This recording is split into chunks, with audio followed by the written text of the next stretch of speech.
Claire Bennett does production design on Nobody Wants This. I'm Matt Noble of Gold Derby. Claire, what was something you wanted to do for Nobody Wants This? Let's see. I think we wanted to show off LA.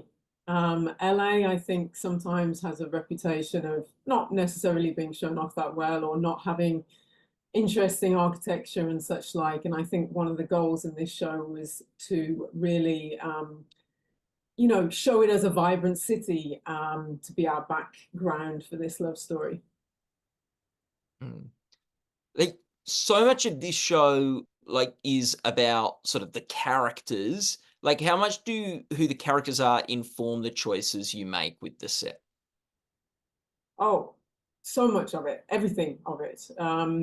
Especially the pilot, the season one, like you're establishing the characters, right? So when I started, we had the pilot script and maybe two other scripts, but everything was evolving. So I think all those locations, the sets it's all about the characters, right? So literally we're going back into not just what's on the page, we're talking to the writers, and in particular, obviously, Erin Foster, our creator, who it's kind of based on her life story. So we were constantly going back and saying, tell us more, what's even more that's not on the page, like give us backstory. Where did these people go to school? What are their interests? What jobs do they may have? Such and such. So it's finding all those different layers that then not only determine the house style or the look, it's all the set dressing.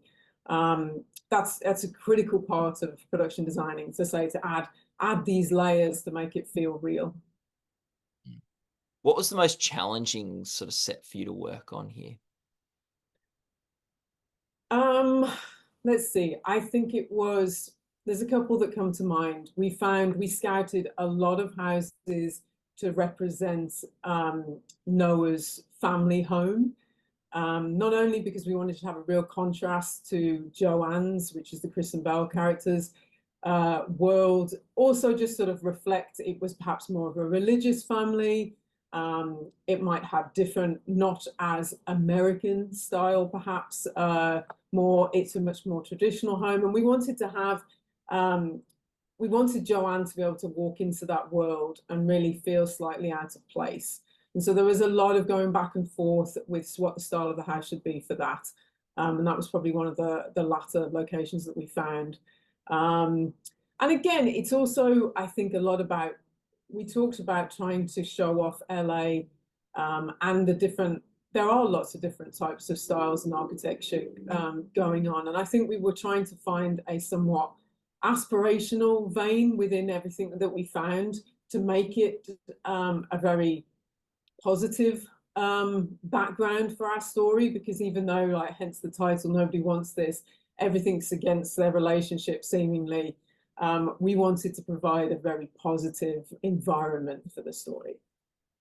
I like that. What is maybe the biggest challenge that comes with making contemporary sets? Well, I think we had a lot of talk between what we were going to show location-wise and then if we were going to build anything. And we pretty much did everything on location in the end.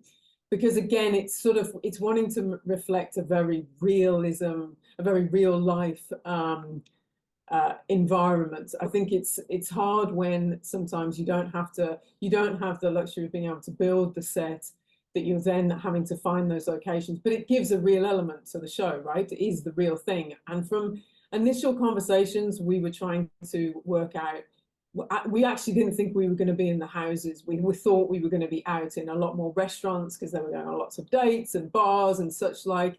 So I think it was trying to sort of show off that world, and keep it true and very sort of, again, people relate to it, I guess is what I'm trying to say. Very relatable. Yeah. What's your favorite thing about the show? I think it's a really easy to watch, wonderful, good feeling show, in terms of a love story in our climate right now where there's so many horrible things going on. I think it's really nice and refreshing to watch something that's, again, it's just very fun and easy to watch is my take on it. So that was probably my personal thing. From the design point, probably our finale, we scouted so many places for the finale. I had an excellent location team, Derek Alvarado and his team. I can't tell you how many places we scouted, and it was, you know, a lot of people, I don't think, understand the quick pace that we're trying to film at, and we don't have those scripts at the beginning. So we're literally, you know, sometimes one week to the next, we don't know yet where those locations are. So we're having to film or scout and design very quickly. And our last episode, we ended up filming in a Wilshire Temple in Koreatown, which is, again, another area that I don't think it gets shot very often. Wilshire Temple is quite a traditional building, and we ended up shooting the finale big event, which also was the sort of love story coming together. It was a bat mitzvah of one of the supporting characters. We ended up shooting in a very, very contemporary piece of architecture, which is right next to the traditional building of Wilshire Temple. And the sort of juxtaposition between those two pieces of architecture for me was a delight, let's say, because I think it also signified and represented the relationship really well of our two characters who come from two very different worlds. This isn't the first comedy you've worked on, Claire. How do you approach set design when you're working on a comedy? Does it differ at all for how you might approach a drama or not? Like, I don't think so, in that I think obviously you have to do the same amount of research. We have to do the same amount of backstory on the characters. For comedy, I mean, you have to be very careful that the set is not going to overwhelm and take away from a certain joke. I wouldn't say nobody wants us. I think it's more of a rom-com than like a traditional comedy, especially some of the ones I've worked on in the past. So perhaps wasn't so significant in this instance. But yeah, in general, you obviously want to make sure that nothing on the set is going to draw the eye or take away from when a joke's delivered. That's important. yeah. And like, is there something, it could even be just a little thing from any of the sets that you just were particularly fond or proud of? You know, we didn't shoot there a huge amount, but in the end, Joanne's apartment, we really wanted to find a sort of an old Hollywood vibe. We looked at shooting in Beechwood Canyon a lot, and we ended up creating her apartment.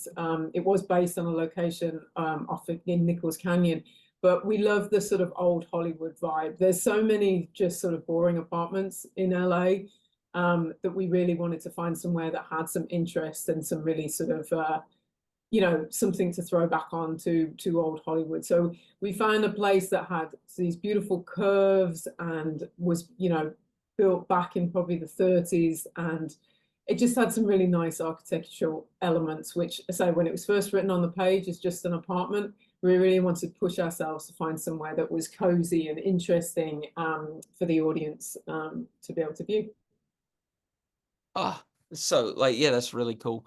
And if you were to describe your sets in one word, what would it be? One word. Yeah. I'll give you three if you want. Like, okay, I'm going to just say aspirational, because that was what we were going for. I like it. Well, thanks so much, Claire. It's been great to chat. No, thank you. I appreciate this opportunity, and it's been so nice to hear all the other designers and hear all of our experiences. So it's a great idea. Thank you very much.